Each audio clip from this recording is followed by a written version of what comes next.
Boa tarde. Vamos dar início à nossa coletiva de imprensa de hoje. Muito grato pela presença de todos.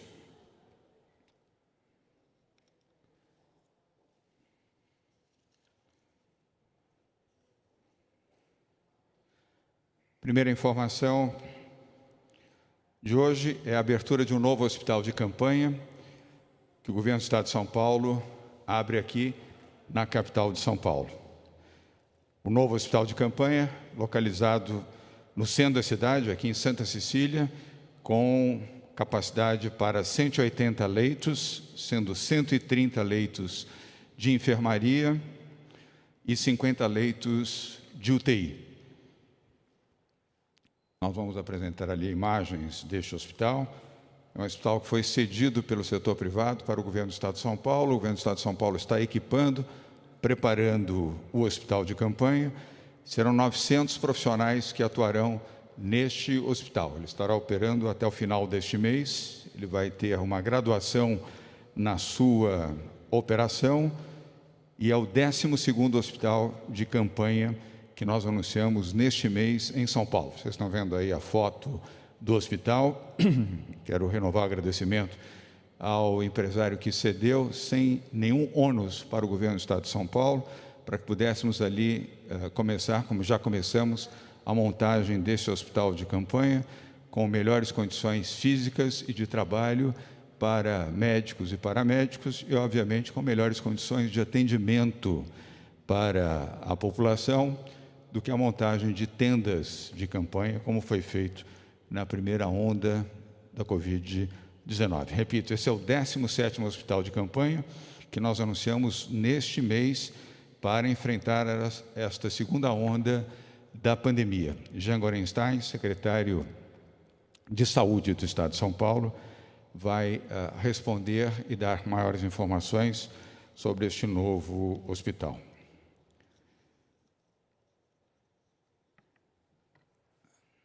Vacinação. Outra boa notícia, o Governo do Estado de São Paulo entregou hoje pela manhã, eu fui pessoalmente ao Instituto Butantan, ao lado do Jean Gorenstein e também de Dimas Covas, presidente do Instituto Butantan, para entregar 3.300.000 doses da vacina do Butantan para o Ministério da Saúde. Repito, 3.300.000 doses da vacina do Butantan entregues esta manhã para a vacinação dos brasileiros. Com isso, alcançamos o total de 20.600.000 doses da vacina entregues para o Ministério da Saúde. Com esta nova entrega, seguimos com a média de, para cada 10 brasileiros que tomam a vacina no braço, 9 tomam a vacina do Butantan. Aquela mesma vacina que Jair Bolsonaro e seus negacionistas diziam que era a vacina do Dória, a vacina que jamais seria aplicada aqui no Brasil, hoje é a vacina que está salvando milhões de brasileiros. É exatamente essa vacina, Jair Bolsonaro, que você, como negacionista que é, não quis, tudo fez para não ter, e agora abraça a vacina, porque é a única grande quantidade de vacina que temos no país para vacinar os brasileiros. É a resposta de São Paulo ao negacionismo do governo federal e à incompetência do Ministério da Saúde. O Brasil precisa de mais vacinas. Eu só ouço promessas, como governador de São Paulo e integrante do Fórum de Governadores, cada semana uma promessa. Promessa na segunda, depois na terça, depois na quarta, depois na quinta, depois na sexta. E aí eu pergunto, onde estão as outras vacinas? Onde estão as outras vacinas para a vacinação dos brasileiros?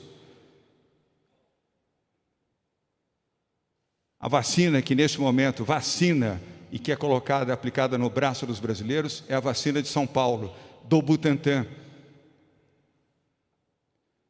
Contrariando todos os assaques, os impedimentos, as dificuldades, as barreiras que foram criadas para que essa vacina pudesse ser aplicada, como foi a partir do dia 17 de janeiro, aqui em São Paulo.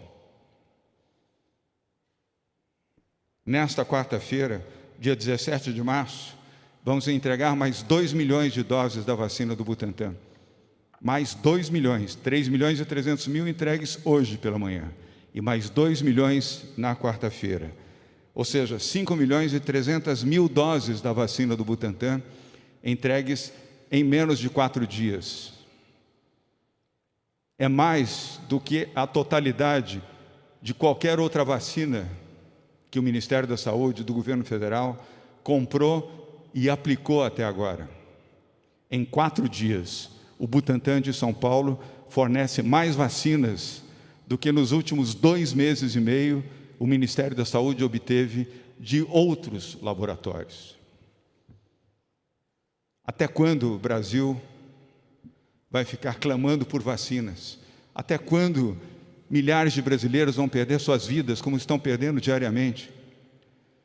E um governo que promete vacinas e não coloca as vacinas no Sistema Nacional de Imunização.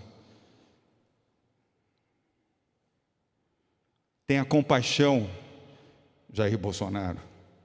Tenha compaixão dos brasileiros que estão morrendo. 278 mil mortes até agora. Uma vergonha.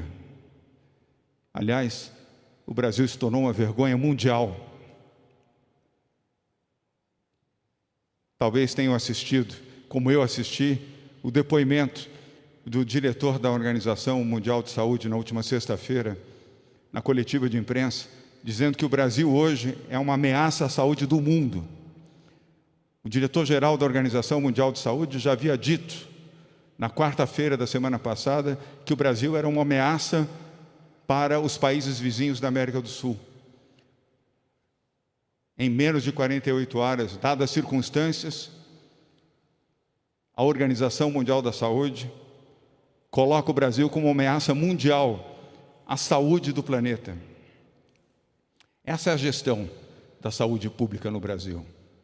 Essa é a gestão do mito Jair Bolsonaro.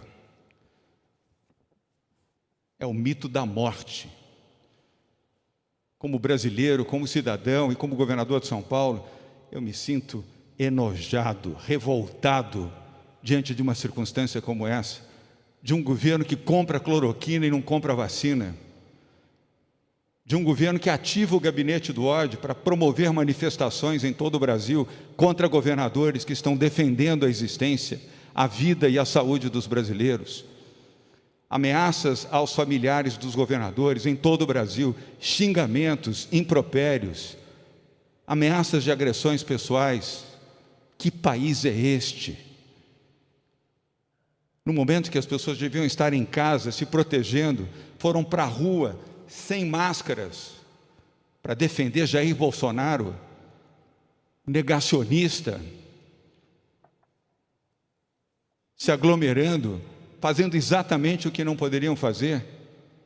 Que país é este? Como governador, quero deixar claro, não vou silenciar. E quero deixar claro também, não tem nenhum interesse eleitoral, nenhum processo eleitoral, político, partidário.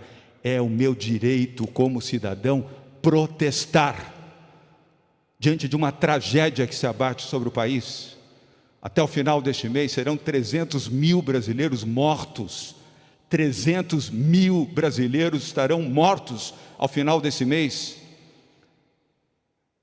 E um presidente da República se divertindo, brincando, passeando, andando de jet ski, fazendo churrasquinho em casa, enquanto os brasileiros padecem sem vacina e morrem pelo Brasil.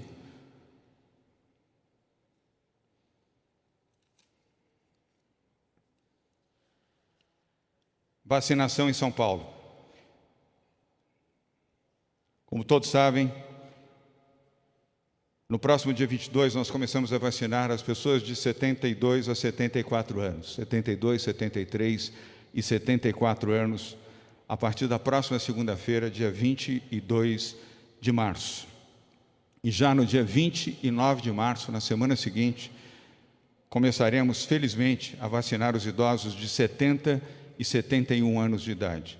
Na segunda-feira, dia 29 de março, começaremos a vacinar em todo o estado de São Paulo as pessoas de 70 e 71 anos de idade. Isso é um fato novo, uma informação nova e um alento e uma esperança aos que têm pais, avós, irmãos, tios, parentes e amigos com esta faixa etária de 70 e 71 anos de idade. A doutora Regiane de Paula, coordenadora do Programa Estadual de Imunização, dará mais detalhes a este respeito. Na sequência, Jean Gorenstein, secretário da Saúde do Estado de São Paulo, vai dar os dados da semana epidemiológica e a situação dramática que vivemos em São Paulo, e não é diferente do Brasil. Hoje pela manhã falei com vários governadores, Flávio Dino, governador do Rio Grande do Sul, Eduardo Leite, e também o governador do Estado do Espírito Santo, Renato Casagrande. Aliás, nos solidarizamos, porque fomos xingados, atacados, vilipendiados neste final de semana, e a situação é grave em todo o Brasil. E o governo segue brincando e segue prestigiando um ministro que de saúde não entende nada, não pratica os princípios básicos de proteção à vida que caberiam ao Ministério da Saúde. E os governadores todos padecendo da impopularidade e das atitudes que tiveram que tomar para a proteção dos seus cidadãos. São xingados, execrados em ruas, avenidas e nas portas das suas casas, instrumentalizados pelo gabinete do ódio em Brasília. É isso que faz do Brasil uma vergonha mundial e um país que se tornou um cancro, se tornou uma ameaça para a saúde do mundo. E quem está pagando essa conta somos nós, brasileiros, homens, mulheres, idosos e agora até crianças e adolescentes hospitalizados e alguns, infelizmente, mortos.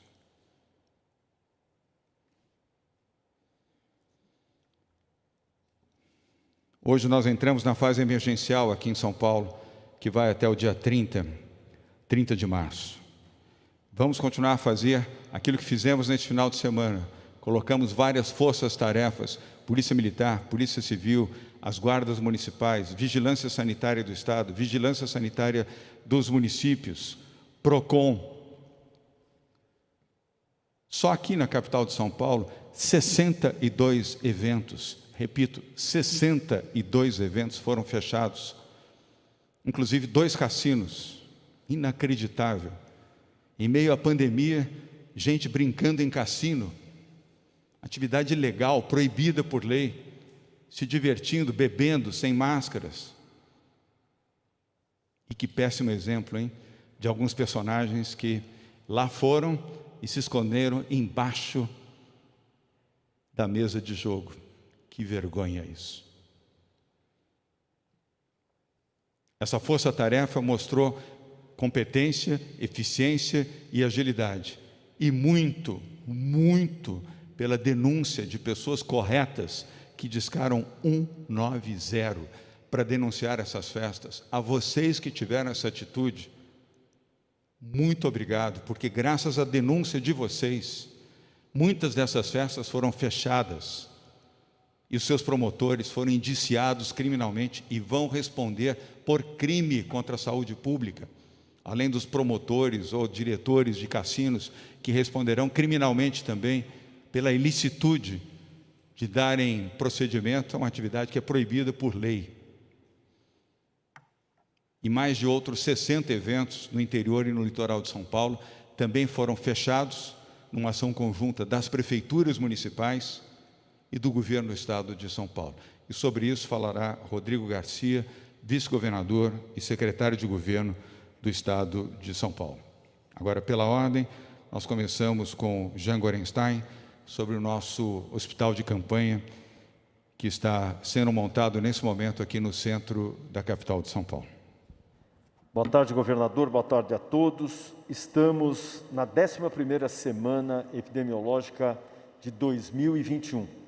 Nós estamos no primeiro dia da fase emergencial, a fase mais restritiva que já tivemos em toda a história da pandemia no nosso estado.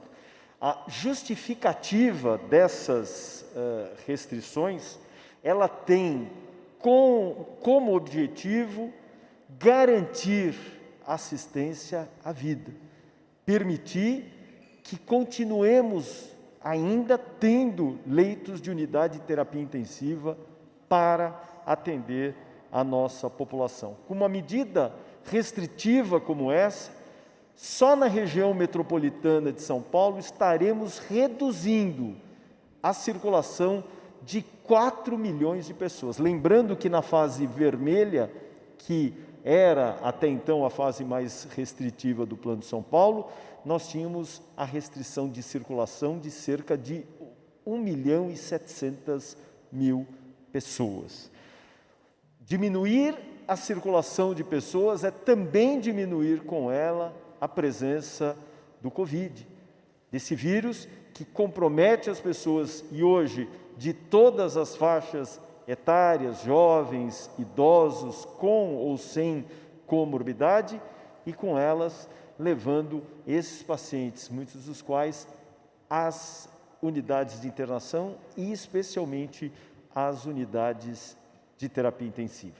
63 municípios dos nossos 645 municípios, portanto 63 deles, já atingiram o seu limite na ocupação dos leitos de unidade de terapia intensiva. Portanto, 100% de ocupação dos leitos da unidade de terapia intensiva.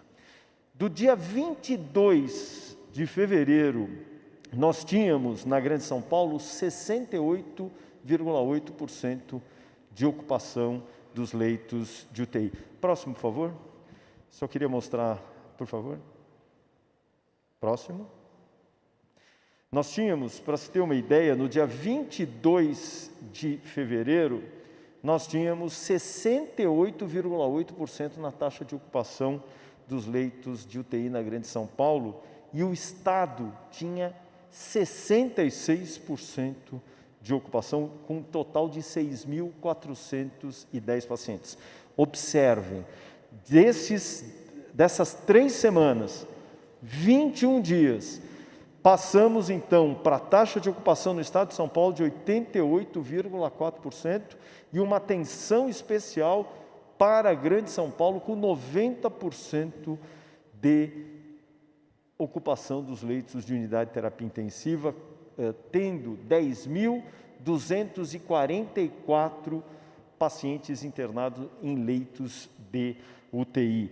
Isso significa um aumento de 3.834 pacientes em relação a 3 semanas atrás, portanto, uma média de 180 novos pacientes diariamente sendo acolhidos pelo nosso sistema de saúde. Já ampliamos 1.118 leitos de unidade de terapia intensiva e continuamos a ampliar, porque a nossa capacidade, como disse, em muitos locais chegou ao limite. Próximo. Temos novos casos, uma elevação importante de 24,2% de casos. Próximo.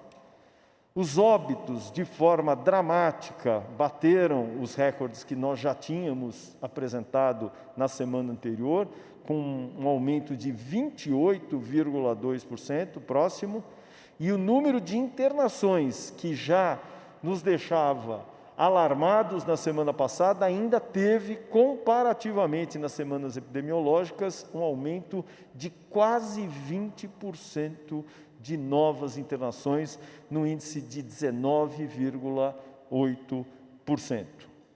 Próximo.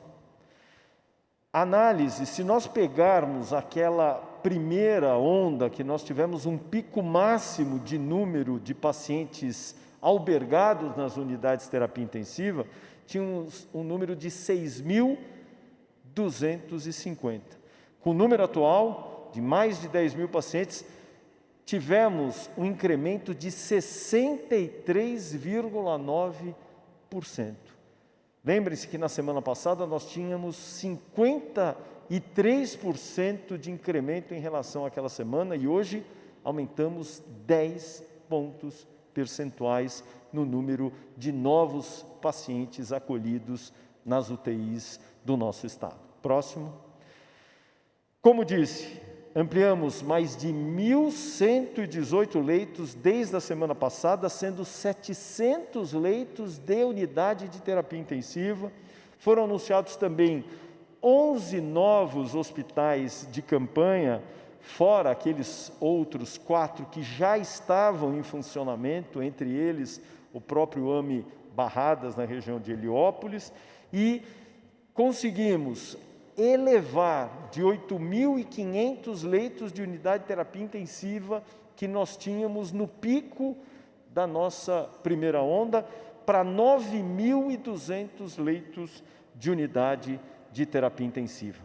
Hoje, nós temos o prazer e a obrigação de anunciar mais um hospital de campanha, composto por 180 novos leitos, que estarão divididos em 130 leitos de enfermaria, 50 leitos de unidade de terapia intensiva, com a possibilidade de novos leitos dentro desse próprio hospital serem também incrementados.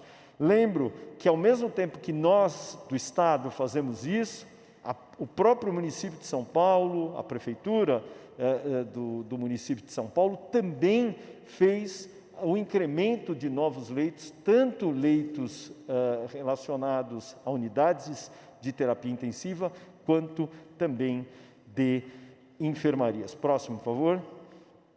Hoje, então, esse hospital vai dar a possibilidade de serem utilizados 900 profissionais, haverá um investimento do governo do estado de São Paulo de 12 milhões por mês, com a previsão de funcionamento para os próximos 15 dias. Lembrando que esse hospital é um apoio da iniciativa privada que fez por comodato, por regime de comodato, a possibilidade de o Estado se utilizar daquele aparelho, daquele imóvel, sem qualquer custo para os cofres públicos. Próximo, por favor.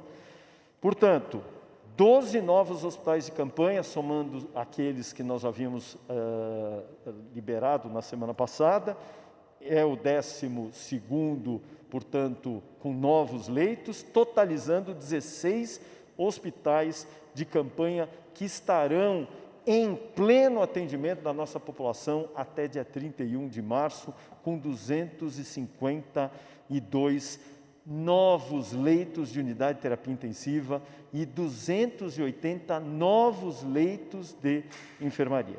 Muito obrigado, governador. Obrigado, Jean Gorenstein. Queria aproveitar, já que você está com a palavra, para falar também sobre o tema dos leitos, homologação de leitos. Vocês todos acompanharam a decisão da ministra Rosa Weber, ministra do Supremo Tribunal Federal, tomando uma decisão favorável a São Paulo. Depois outros estados do país também fizeram o mesmo, Maranhão, Bahia e Ceará, para que o Ministério da Saúde retomasse a homologação de leitos. Inacreditavelmente, desde janeiro, o Ministério não homologa mais leitos de UTI nos estados para o atendimento das pessoas com Covid-19. Isso é obrigação, é dever do governo federal, isso está no Pacto Federativo. E o governo fez isso até dezembro e depois simplesmente desligou, ou melhor, desmobilizou esses leitos, fazendo com que cada estado tivesse que suportar o custo advindo disso. Vocês acompanharam também que houve uma manifestação da ministra Rosa Weber à Procuradoria-Geral da República, indagando sobre isto, o porquê isto estava ocorrendo, e se estava ocorrendo. A Procuradoria-Geral da União indagou ao Ministério da Saúde se era verdade que os leitos não estavam sendo habilitados. O Ministério da Saúde respondeu à Procuradoria-Geral da União que sim, os leitos estavam sendo habilitados. A Procuradoria-Geral da União respondeu à ministra Rosa Weber e ao Supremo que estavam sendo habilitados os leitos de UTI em São Paulo. A verdade nenhum leito em São Paulo foi habilitado pelo Ministério da Saúde. A capacidade de mentir do Ministério da Saúde chega ao ponto de mentir a uma ministra do Supremo Tribunal Federal. Mentiu também ao Procurador-Geral da República, dando uma informação improcedente. Levou a Procuradoria-Geral da União a dar uma informação falsa para a ministra Rosa Weber. Em que situação nós estamos? Onde as pessoas estão morrendo e o Ministério da Saúde mentindo para a Procuradoria-Geral da União, para o Supremo Tribunal Federal, a Suprema Corte Brasileira, e os leitos não foram reabilitados. Jean. É sempre importante, quando a gente fala de habilitação dos leitos de unidade de terapia intensiva, a gente está falando de custo. Quem vai ajudar a pagar a conta daqueles leitos estarem funcionando?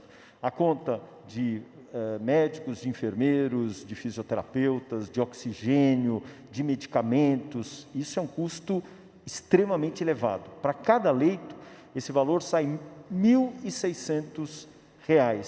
E essa divisão é feita tanto pelo Estado, pelos municípios e pelo governo federal, que deveria fazer a sua parte. No ano passado, o Estado de São Paulo deixou de receber do governo federal a sua parte na responsabilidade de custear esses leitos no valor de R$ 1,4 bilhão. Mensalmente, desde o início agora de janeiro, nós estamos recebendo, ou deixando de receber, R$ 245 milhões a cada mês. Do total de 5.112 leitos que nós temos disponíveis, nós só temos habilitados 1.596. Ou seja, é um número muito abaixo e que não respeita a consideração da ministra Rosa Weber de imediato aporte de recursos da totalidade dos leitos para o Estado de São Paulo. Isso não vem sendo atendido, isso não vem sendo respeitado. Obrigado, Jean. Vamos agora ao Dimas Covas com as boas notícias de mais entregas da vacina do Butantan. As más notícias são que as vacinas do governo federal não chegam. São promessas, promessas e promessas. Mas vacinas que é bom, nada. As únicas vacinas que temos no Brasil hoje são as vacinas do Butantan. Dimas. Obrigado, governador. Então, hoje foram entregues 3.300.000. Na quarta-feira, 2 milhões, totalizando 5.300.000 doses. Próxima semana, entregaremos 5.200.000 doses. E na última semana, vamos bater um recorde novamente, entregaremos 8.400.000 doses de vacina.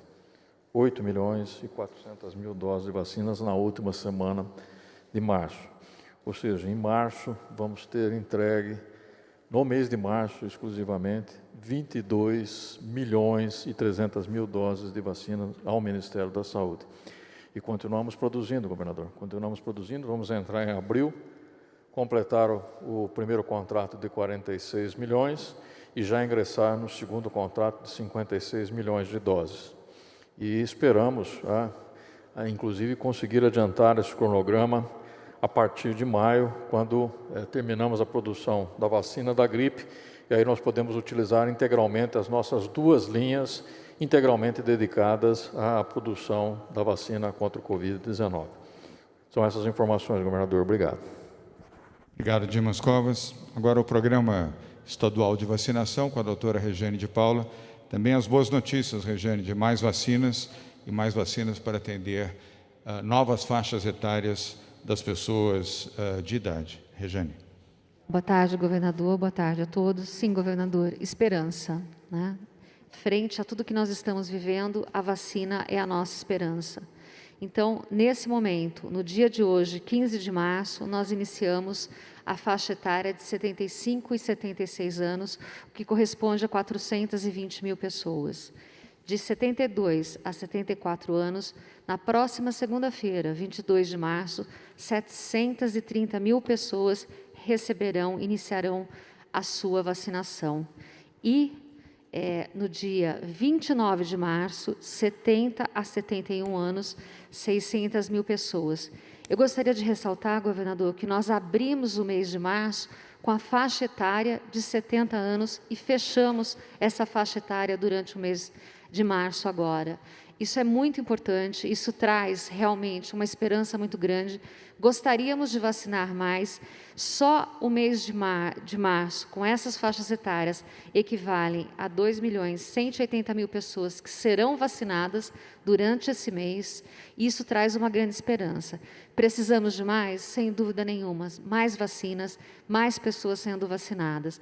Lembrando que quem faz a vacinação é o município. Então, uma vez mais, nós solicitamos a todos que estão nos ouvindo que, por favor, façam o cadastro no vacinajá.sp.gov.br e, por favor, nós estamos nesse momento também administrando a segunda dose da vacina, a D2, dos grupos prioritários que já iniciaram e já fizeram D1. Então, esses grupos etários que têm uma faixa etária de mais idosos, que os municípios olhem para eles, deixem o período da manhã, um horário reservado para que eles possam ir e não haver aglomeração, e aí sim, entre o período do almoço e mais à tarde, possa fazer dessa população, desses novos grupos que estão entrando para a vacinação.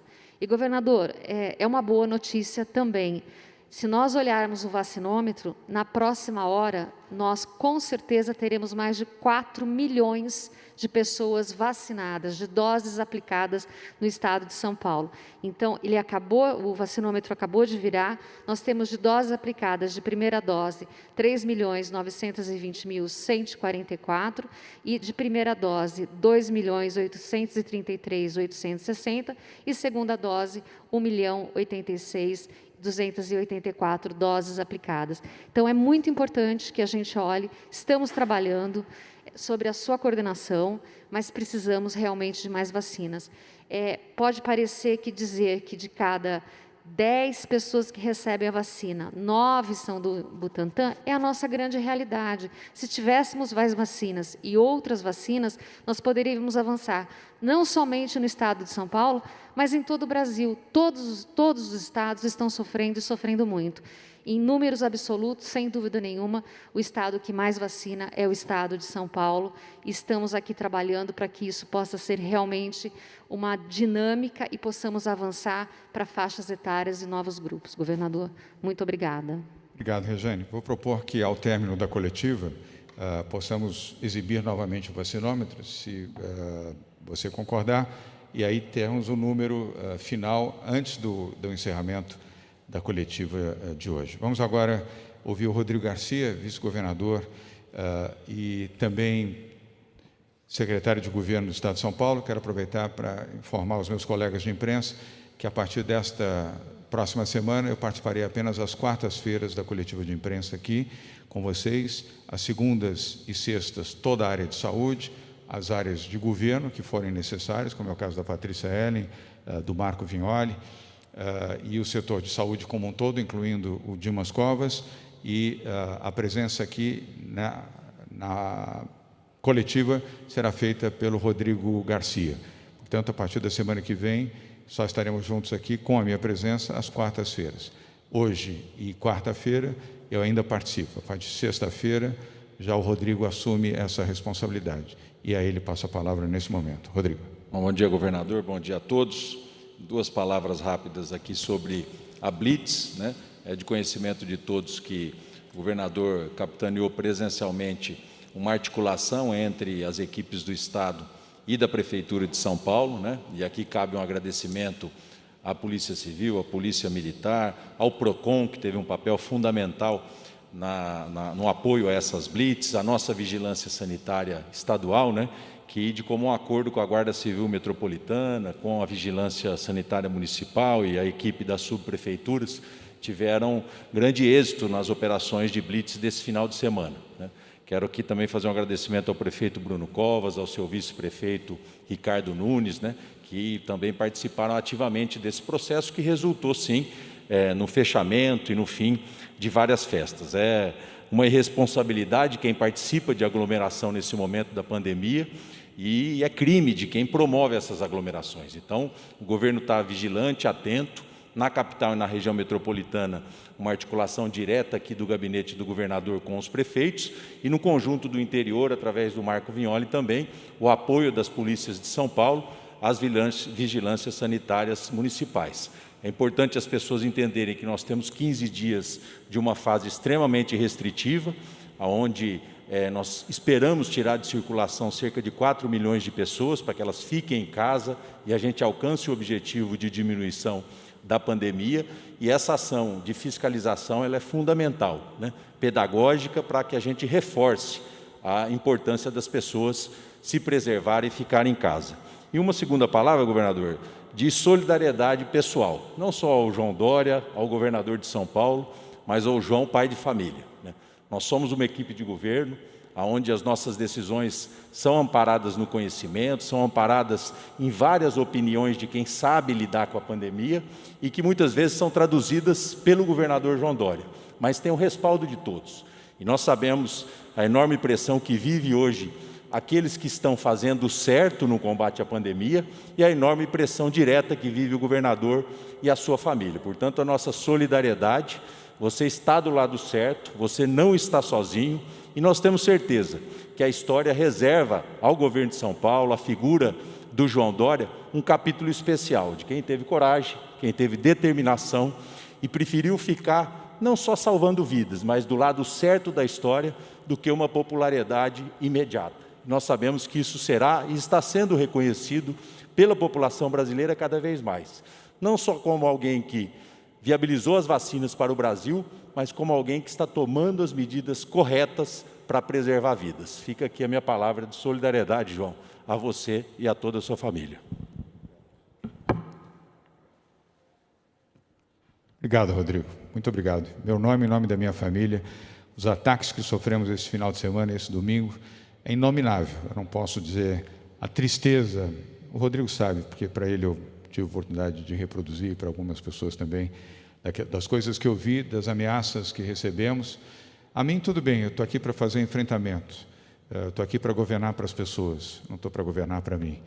Mas os ataques à minha esposa e aos meus filhos, inomináveis, inaceitáveis, revoltante o que ouvi, e as ameaças, inclusive, de invasão da minha casa nesse último domingo. Deplorável, deplorável, ainda de gritos, mito, mito, mito. É o mito da morte, ameaçando de morte outras pessoas. Que tristeza para o Brasil isso. De novo, obrigado, Rodrigo. Nós vamos agora às perguntas, começando pela Rádio Band News e a Rádio Bandeirantes, a TV Bandeirantes, e na sequência os demais veículos. Vamos com você então, Mayra de Jaimo. A primeira pergunta será feita por você. Boa tarde. Sua pergunta, por favor. Boa tarde, governador. Boa tarde a todos. Bom, hoje meus colegas aí, repórteres, acompanharam a movimentação no transporte público nesse primeiro dia de fase emergencial e a redução de pessoas de aglomeração não foi significativa. Então eu queria perguntar se aquela medida de escalonamento, se já foi conversado com os setores isso, que pé que está, e se não seria mais efetivo, ao invés de uma recomendação, uma determinação, uma obrigação de escalonamento para diminuir a aglomeração no transporte público, justamente como defende o secretário de Transportes Metropolitanos. Obrigada. Mayra, eu vou pedir que a Patrícia Ellen e Rodrigo Garcia possam responder. Isso já está sendo praticado a partir de hoje. Volto a lembrar, hoje é o primeiro dia da fase emergencial, vai de 15 de março até 30 de março. Então nós temos que consolidar informações de hoje, ao longo do dia e dos próximos dias. E esse escalonamento já foi determinado também pelo governo do Estado de São Paulo e com acompanhamento das prefeituras municipais. E nós temos tido majoritariamente a solidariedade dos prefeitos e prefeitas do Estado de São Paulo, notadamente do prefeito Bruno Covas e do seu vice-prefeito Ricardo Nunes, e também dos prefeitos aqui da região metropolitana de São Paulo. Mas vou pedir a Patrícia Ellen e depois uma complementação pelo Rodrigo Garcia. Patrícia. Obrigada, governador. Obrigada, Mayra. Então, nós estamos trabalhando com os setores que concentram maior contingente de funcionários para aplicarmos suas propostas de escalonamento. Já temos a proposta oficial da APAS, que é a Associação dos Supermercados. Nós temos também uma discussão em fase final com as responsáveis por empresas de call center e com a indústria. Esses foram os 3 primeiros setores que nós priorizamos, porque concentram grandes contingentes de funcionários. A ideia é que nas próximas 24 horas nós tenhamos essas propostas finalizadas, mas eles já estão hoje trabalhando com um regime diferenciado e estamos atuando com todos eles para coordenar esses escalonamentos e estamos fazendo isso com todos os setores, com as associações representativas. Como o governador João Dória disse, hoje é o primeiro dia oficial da fase emergencial, então nós precisamos monitorar durante esta semana a efetividade das medidas para redução de pessoas, redução de circulação e, obviamente, junto com elas, as propostas de escalonamento dos setores. Muito obrigada. Obrigado, Patrícia. Mayra, acho que para fechar esse tema é fundamental que a população nos ajude nessa tarefa. Se nós fôssemos olhar o rigor da lei, nós tínhamos que mudar os alvarás de funcionamento de todos os setores de atividade econômica. Isso não é adequado, né? Nós tínhamos que, portanto, exigir esse escalonamento. O que o governador Dória fez na última quinta-feira foi uma sugestão. Vamos fazer com que o setor da indústria entre às 7, comércio e serviços 9 e 11 horas. Agora nós dependemos que os setores possam informar os seus trabalhadores e fazer esse escalonamento. A secretária Patrícia Ellen com as equipes de governo estão dialogando, já fizemos reuniões virtuais com vários setores, alguns já estão apresentando hoje aqui essa proposta de escalonamento, mas nós vamos depender do setor produtivo para que a gente alcance esse objetivo. Nós não podemos proibir as pessoas de estarem no transporte coletivo, tanto é que a opção do governo foi manter 100% da sua frota operando, para que a gente evite essa aglomeração. Agora, os setores econômicos e a população precisam nos ajudar nessa tarefa. Essa não é uma tarefa só de imposição do governo. Nós queremos evitar as aglomerações nas plataformas de metrô e CPTM, mas precisamos necessariamente do apoio dos setores e da população. Obrigado, Patrícia. Obrigado, Rodrigo. Mayra, muito obrigado. Vamos agora a uma pergunta online, que é da Maria Carolina Darré, da agência Lusa de Portugal. Maria Carolina, muito obrigado por estar aqui participando, que me lembra a primeira vez que a agência Lusa participa das nossas coletivas, portanto, muito bem-vinda. Sua pergunta, por favor. Obrigada, governador. Boa tarde a você, a todos aí da equipe.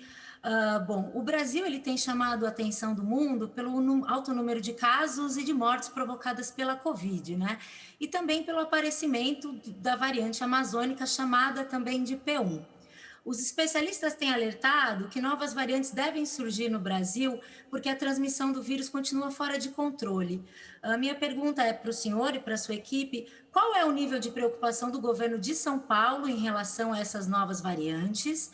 Como o governo paulista monitora isso, ou seja, o surgimento de novas variantes, e o que vocês estão fazendo para tentar evitar que essas variantes se espalhem pelo estado, como já aconteceu com a própria P1 ou variante amazônica?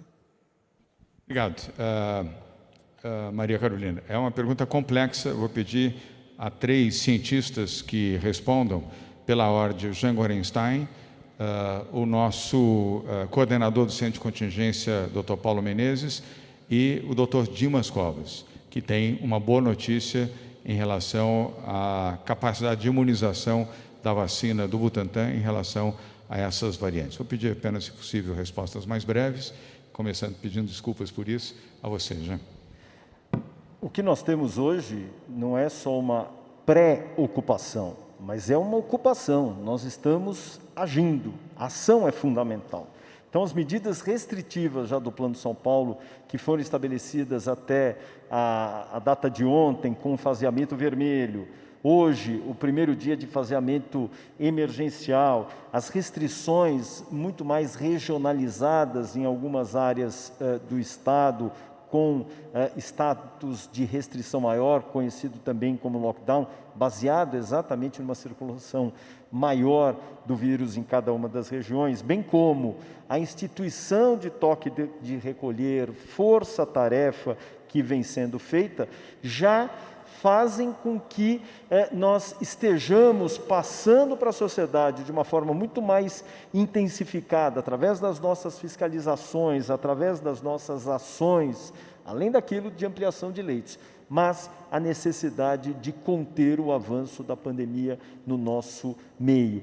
A conscientização da população no sentido de respeitar as normas e regras sanitárias, de evitar aglomeração e fazer o uso adequado das máscaras. Então, essa é a ação que o Governo do Estado de São Paulo, através da Secretaria Estadual da Saúde, tem feito. Mas nós estamos também acompanhando a ocorrência de cepas que eventualmente sejam cepas que nós chamamos mutantes, são aquelas que mudam o seu material genético através de análise aleatória de várias amostras de RT-PCR, aquele exame do cotonetezinho do nariz e da garganta, que são encaminhados para o Instituto Adolfo Lutz. Obrigado, Jean. Paulo Menezes. Eu gostaria de acrescentar, governador, que aqui no estado de São Paulo nós temos a rede laboratorial constituída pelo Instituto Adolfo Lutz, o Instituto Butantan e vários outros laboratórios que colaboram com o processamento de amostras, de forma a fazer uma vigilância molecular das distintas cepas e variantes que estão circulando. Além disso, eu queria complementar, dizendo que o Estado de São Paulo tem laboratórios de pesquisa, particularmente nas universidades estaduais públicas, que também estão contribuindo para a identificação não só das variantes já conhecidas, mas de possíveis novas variantes que comecem a circular. Muito obrigado, governador. Obrigado, Paulo Menezes. E agora sim, complementando a informação, Maria Carolina Dimas Covas, presidente do Instituto Butantan, sobre a eficácia da vacina do Butantan contra estas novas variantes da Covid-19. Bem, Maria Carolina, além da preocupação com a maior gravidade e velocidade de transmissão dessas variantes, existe a preocupação da resposta vacinal. Quer dizer, se a resposta imunológica induzida pela vacina é capaz de neutralizar essas variantes. No caso da vacina do Butantan, esses testes já foram realizados, eles são altamente eficientes contra as chamadas variantes P1 e P2, que são as variantes que predominam nesse momento da epidemia no estado de São Paulo. Então, aquelas pessoas que foram vacinadas, principalmente aquelas que já foram vacinadas com a segunda dose, têm níveis de anticorpos neutralizantes que são suficientes para neutralizar tanto a P1 quanto a P2. Obrigado. Obrigado, Dimas. Maria Carolina, mais uma vez, muito obrigado. Espero ter você participando também em outras coletivas e muito grato pela sua participação. Vamos agora a Adriana Cimino, da TV Cultura. Adriana, boa tarde. Bem-vinda. Sua pergunta, por favor. Boa tarde, governador. Boa tarde a todos. Eu gostaria de saber como é que está a questão dos insumos para a Coronavac, né? A última remessa que chegou foi agora no início de março. Eu me lembro que o Dr. Dimas havia falado que esses 8 mil litros não completariam esses 46 milhões de doses do primeiro contrato, mas que haveria um novo cálculo por conta da extensão. Gostaria de saber, então, sobre os insumos. Obrigado, Adriana. Responde, evidentemente, Dimas Covas. Dimas? Adriana, nós ainda aguardamos mais um embarque de 6 milhões, que deve chegar ainda em março. Isso já liquida o contrato de 46 milhões e aí já entramos no contrato de 54 milhões de doses. Nesse momento não tem nenhum problema em relação a esse fluxo de matéria-prima, tudo dentro do previsto. Bem, obrigado então, Adriana. Obrigado, Dimas. Vamos agora à correspondente da RAI, na Itália, que é a Paula Pinto, a rádio e televisão italiana, a RAI. E, Paula, muito obrigado. Também creio que é a primeira vez que vejo você aqui, se não me engano. Então, muitíssimo bem-vinda. Governador, obrigada. Boa tarde. Sua pergunta, por favor. Olha, numa assembleia da ONU, o Guterres alertou que alguns países estão fazendo negociações paralelas para vacinar exclusivamente as suas populações. Segundo ele, é uma atitude injusta e contraproducente. Você acha que esses países estão agindo de maneira egoísta? Paula, eu não me sinto à vontade para fazer uma avaliação desta ordem, dessa natureza, diante de uma circunstância de uma pandemia mundial. São 216 países do mundo, são mais de 6 bilhões e meio de pessoas que sofrem com a pandemia em todo o planeta. Eu vejo o diretor-geral da Organização Mundial de Saúde, o Tedros, tendo, juntamente com a sua equipe, posições sempre muito firmes em defesa da vida, em defesa das vacinas e em defesa principalmente das populações mais vulneráveis, de países mais vulneráveis também, países que estão num nível de pobreza e que precisam de vacinas e de apoio dos países mais poderosos. Mas se você não ficar aborrecida comigo, eu preferia não fazer um comentário desta natureza e nem vou transferir a ninguém daqui, porque entendo que não cabe a nós, nesta circunstância, fazer um comentário desse tipo. Peço perdão a você e peço a sua compreensão também. Agora vamos a Daniela Salerno, da TV Record. Daniela, boa tarde. Mais uma vez, bem-vinda. Sua pergunta, por favor. Boa tarde a todos. A gente viu aqui nos gráficos que na semana de março até dia 12, os casos, óbitos, internações ainda estavam subindo. A gente sabe também que esse é o retrato de semanas passadas. Então, minha pergunta é, a gente já tem 9 dias de bandeira vermelha até hoje entrar na fase emergencial. Algum sinal de que os dias que a gente passou de bandeira vermelha, essa primeira semana mais restritiva, algum sinal de que esses números começam a estabilizar ou não? Obrigada. Interessante sua pergunta, Daniela. Eu vou pedir ao João Gabardo, que é o coordenador executivo do Centro de Contingência, que possa responder. E se mais alguém desejar fazer algum comentário, obviamente pode ficar inteiramente à vontade. Gabardo. Boa tarde, governador. Boa tarde a todos. Infelizmente, Daniela, não. Os números que nós estamos encontrando no momento não apontam nenhuma tendência de queda, muito pelo contrário. Ou seja, essa semana que nós já estamos com restrições mais efetivas, ainda não apresentaram resultados satisfatórios. O que, até certo ponto, é esperado. Porque quando se começa com essas medidas mais restritivas, a gente precisa aguardar em torno de 2 semanas para iniciarmos ter algum resultado. Então, nesse momento, infelizmente, os dados ainda são de crescimento, de evolução e de aceleração na epidemia. Obrigado, Gabardo. E, Daniela, mais uma razão para as medidas desta fase emergencial serem bem cumpridas e com fiscalização da vigilância sanitária, das prefeituras municipais, do governo do Estado, da vigilância sanitária do governo do Estado, da Polícia Militar, Polícia Civil e também do PROCON. E importante o papel que vocês da imprensa vêm cumprindo, e muito bem, desde março do ano passado eu tenho elogiado e tenho feito o elogio, porque é merecido. Eu sou jornalista também, e com o discernimento e com o equilíbrio necessário para agradecer o trabalho da imprensa. Vocês da imprensa têm ajudado muito às medidas restritivas e à compreensão de que elas não são contra as pessoas, elas são a favor das pessoas. O inimigo da economia é a pandemia, não são as medidas de restrição.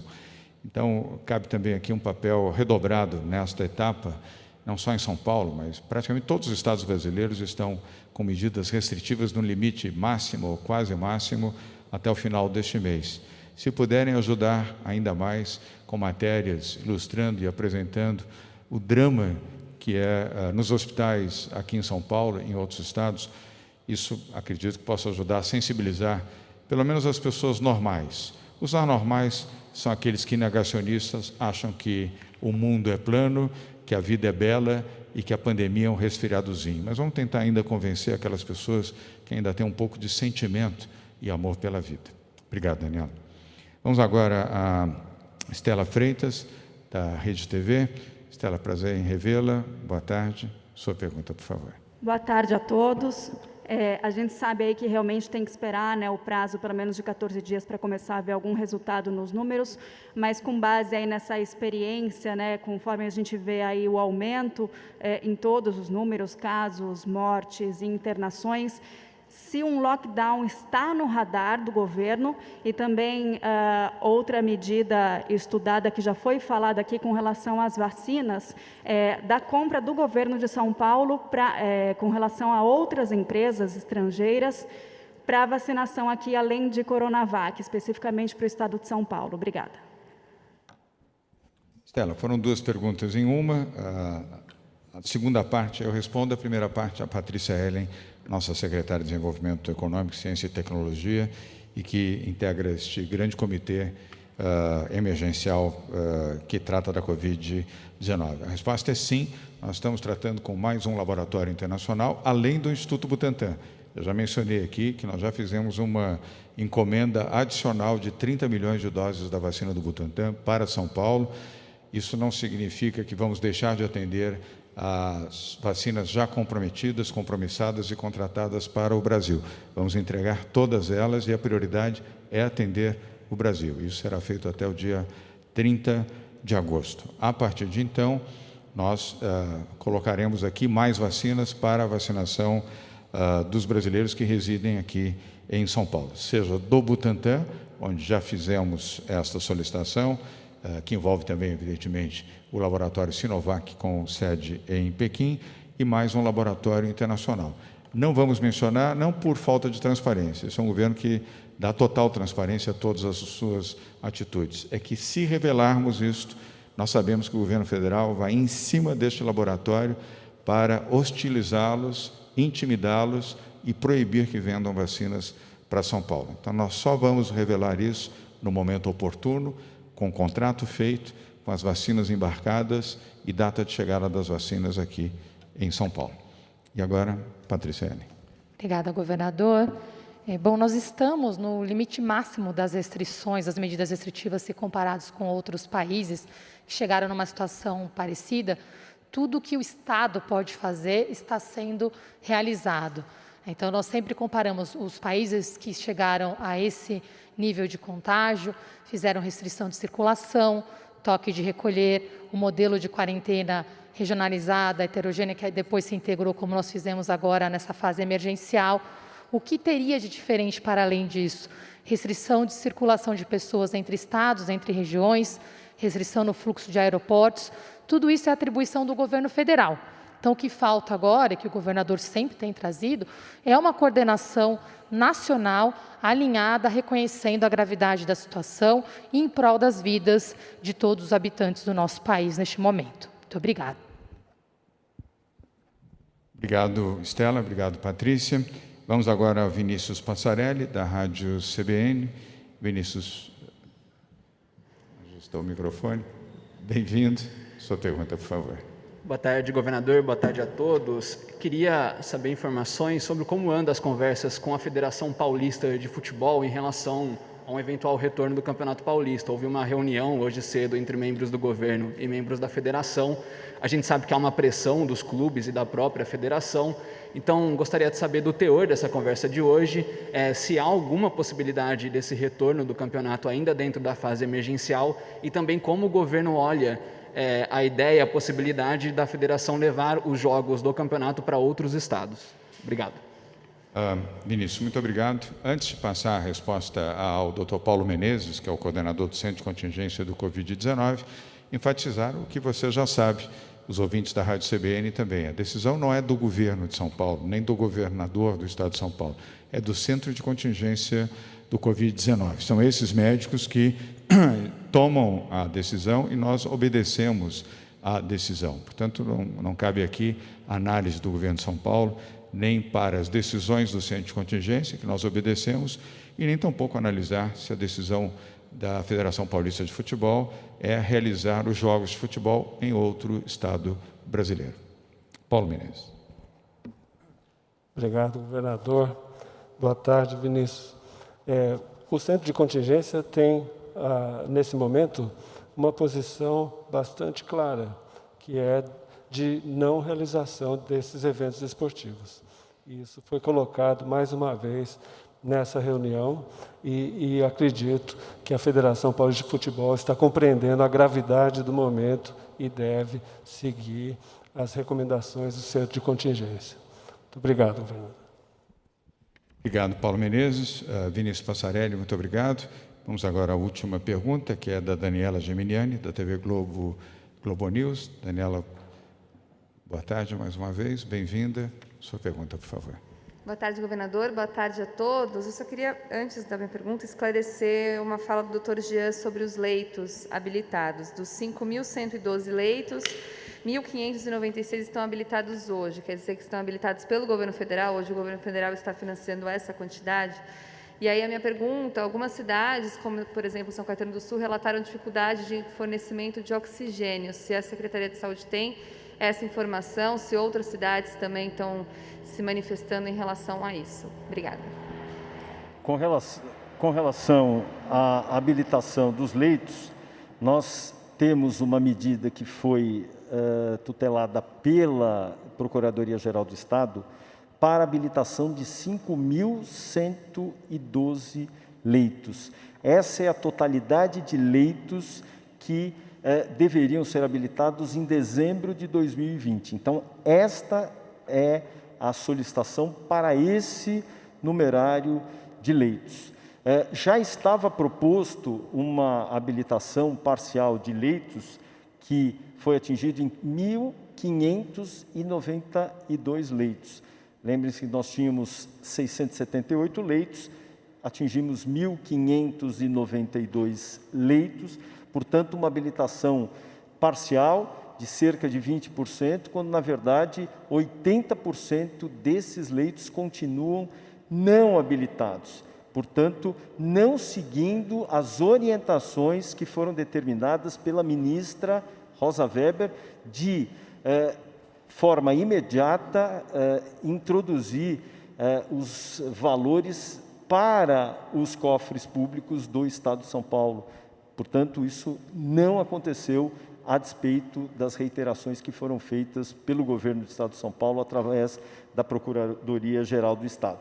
Com relação à oxigênio-terapia, nós temos toda a nossa rede estadual, ela, através de todos os contratos estabelecidos, não houve sequer nenhuma referência de falta de oxigênio ou gases medicinais. O que existem são algumas questões pontuais de um ou outro município, através de contratos dos municípios com estes prestadores e distribuidores, que acabam fazendo com que eventualmente possa existir algum descompasso. Mas isso não deve acontecer. Nós rogamos e pedimos para que todos os secretários municipais dos 645 municípios se antecipem a esses distribuidores, no sentido de se anteciparem para que não haja nenhum risco de suspensão, mesmo que temporária, do fornecimento de oxigênio. Obrigado, Jean. Dani, o Rodrigo Garcia vai complementar a resposta à sua pergunta também. Rodrigo. Daniela, só para ficar claro, né? O Ministério sempre fala uma coisa e faz outra, né? Então, quando chegou dia 1º de janeiro, despencou a habilitação de leitos em São Paulo e no Brasil. E São Paulo seguiu janeiro inteiro com 678 leitos apenas habilitados. Vocês viram que nós temos mais de 5 mil. Então, o Ministério veio lá e baixou para pouco mais de 10% financiamento. O Estado entrou em juízo no Supremo Tribunal Federal, ganhou uma liminar que é clara: o governo federal deve pagar, financiar os leitos abertos de São Paulo. E nós reiteramos o Ministério em vários ofícios. Na sexta-feira, para justificar uma resposta da Procuradoria-Geral da Fazenda Nacional ao Supremo Tribunal Federal, o Ministério foi lá e habilitou mais um pouquinho. Então, do que nós estamos falando? Nós estamos falando de uma conta, e isso está encaminhado ao Ministério através de um ofício do secretário Jean, governador, que hoje é de R$ 457.656.000. Se o Ministério cumprisse o que foi determinado pela ministra Rosa Weber, ele já deveria ter depositado nas contas do Estado R$ 457 milhões de reais. Então, a situação hoje, para que não haja dúvida, ele anuncia que tem 1.592 leitos habilitados. Olha, eu melhorei para São Paulo, eu subi um pouco mais São Paulo. Só que o governo de São Paulo está pagando 5.112. Faltam ainda 3.520 leitos, né, que São Paulo pretende cobrar desde o dia 1º de janeiro. para que a gente possa continuar sustentando o sistema de saúde de São Paulo. O governador vai assinar, nos próximos dias, um decreto suplementando o orçamento da nossa Secretaria de Saúde em mais de R$1 bilhão, que é dinheiro que não está vindo do Ministério, governador, que ele está tendo que tirar de outras áreas para priorizar a saúde. Então é isso que precisa ficar bem claro. Não existe um cumprimento da sentença do Supremo Tribunal Federal. Existe um me engana que eu gosto. Fala que faz, mas na prática não está fazendo. E esses números nós vamos expor cada vez mais, governador. Obrigado, Rodrigo Garcia. Daniela, muito obrigado. E quero agradecer a todos também. Na quarta-feira estaremos juntos novamente. Por favor, se protejam, sejam abençoados e protegidos. Nós estamos agora com os dados aqui das 13 horas e 45 minutos, com 3.928.826 pessoas já vacinadas aqui no estado de São Paulo. Dentro de 1 hora, ou seja, até às 15 horas, nós teremos 4 milhões de pessoas vacinadas aqui no estado de São Paulo. É o maior volume de pessoas vacinadas em todo o Brasil. Já é com este número, mas vamos ultrapassar 4 milhões de pessoas vacinadas e vamos seguir nesse bom ritmo. Parabéns, Rejane, e ao Programa Estadual de Imunização, todos que com você atuam nesta área. Parabéns também aos secretários de saúde dos municípios de São Paulo, que têm cumprido de forma diligente este programa de vacinação. E agora, com mais vacinas do Butantan, a partir de hoje, vamos acelerar o processo de vacinação em São Paulo. Muito obrigado, até quarta-feira.